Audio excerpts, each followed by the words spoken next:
Hey there, welcome back to Featherwood Farm. Today is a pretty exciting day. I am going to stain the picket fence. This front portion I already rolled, but I have the paint sprayer all set up, hopefully correctly. It's kind of a tedious thing. I don't actually like using it, but for this project I think it'll really come in handy and speed things along. So I think that it's all set up correctly and ready to go, and hopefully I can knock this out in not very much time. And we shouldn't have any rain coming for the next few days, so it should be able to dry out. And I actually think I'll probably be able to get a second coat on it today. Hopefully, fingers crossed. And also, I guess, as long as the stain lasts. I got a 5-gallon bucket. It is the Behr Slate semi-transparent exterior stain.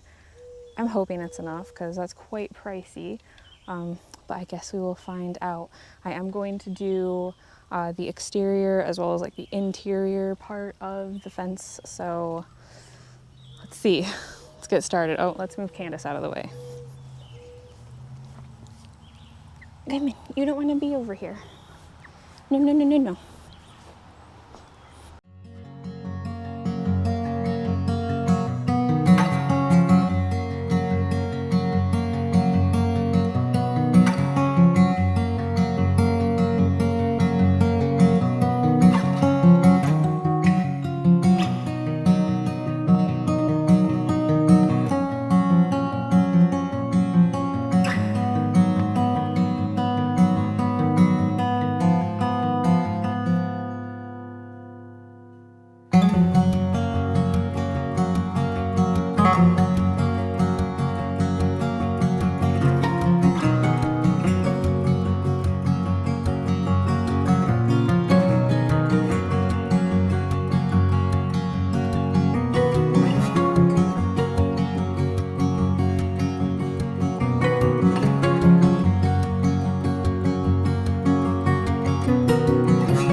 So at this point, I've put the second coat on the front, and I've done this whole side on the outside, and then this section, half of the front on the inside.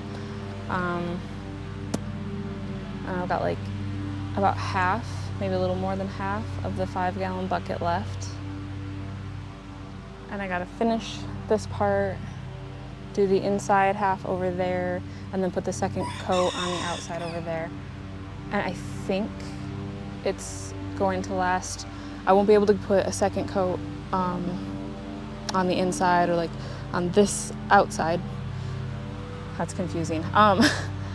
But the sprayer actually seems to like apply it thicker than it was when I was rolling. So I don't know that they will necessarily need a second coat. And also my priorities for a second coat were that side, because that's going to be the most visible side, the side that we see the most. And then second to that would be the long side over here. But I'm just going to do what we can do for now, because I really do not want to buy any more stain.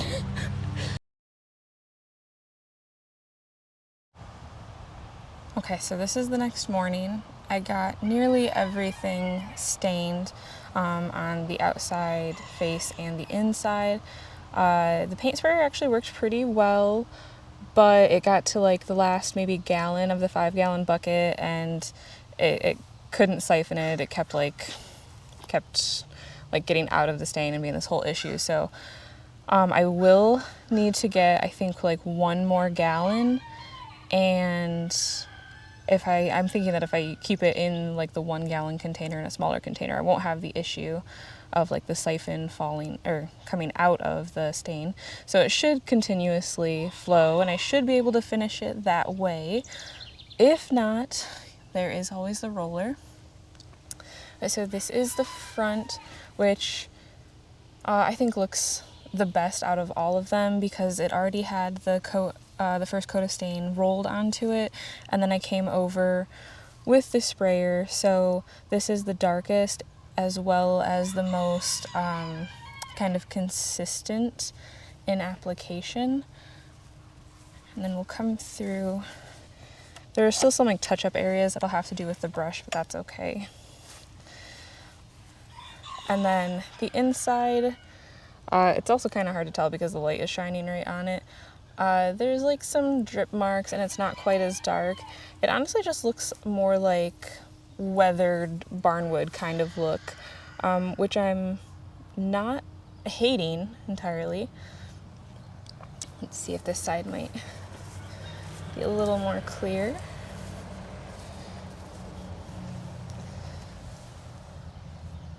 Yeah, the lighting makes it a little bit harder to read. I think it's a bit darker than what it's showing up there. That's good. But yeah, all in all, pretty happy with the way it looks. Much prefer it to the natural. And pardon the mess in here. This is where we will be working for the remainder of the week. But you can see right here, as well as right over there, are where I did not get to finish up. So close. But you can see the glaring difference. And then if we come around to the other side,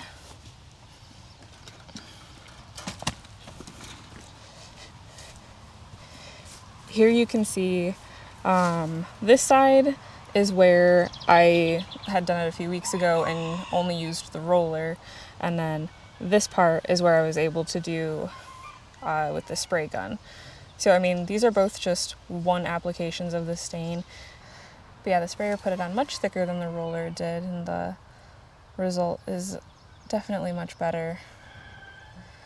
So like I said, I will get another gallon. That should be enough because I believe there's about a gallon left in the 5-gallon bucket. And then I'll quickly come through and do a second coat of here to get these sides and then the in-between parts there, as well as the unfinished parts over here. And then this part will need a second coat as well. I think I'll just like wrap a sheet kind of behind all the shrubs and plants and pull it forward a bit to get in there and see how that works. If that doesn't work, then it might just be something that has to wait until all the foliage is off of these shrubs and the perennials have died back. But yeah, this part of the cottage garden is looking nice. Everything else is a bit chaotic. Had quite a bit of deer browse one night, and they ate things that you would not think that they would eat. They ate squash, which, you know, are spiky and fuzzy. They're not supposed to be interested in that. They also ate cucumbers, which are very similar. And then on top of that, you know, they ate some of my beans and a little bit of my pepper plants. And some of my seedling sunflowers, unfortunately. So, oh yeah, and oh my goodness, and the strawberries and some of my potato plants. Yeah, they tried a little bit of everything except my tomatoes. So there's that. Oh, and also the watermelon. They left the watermelon alone. Everything else was fair game, but should recover, hopefully. Just looks a bit raggedy. But I mean, you can see, for example, new leaves are already starting on these squash. Whole bunch of flowers, and we've already got some good sized squash on them, so that is exciting. And they're slowly growing. The beans, though, were doing beautifully. They're about to, you know, reach each other across the tunnels, and yeah. Oh dear. Dear. So yeah, that's where we stand on the picket fence right now. I have the gates laid out that need to be put on the sides, and then, like I said, the rest of this week I will be focusing on cleaning up this raised bed and cottage garden area, getting it looking as good as I know that it can look. So that is it for now, but thank you for joining me today, and we'll see you in the next video.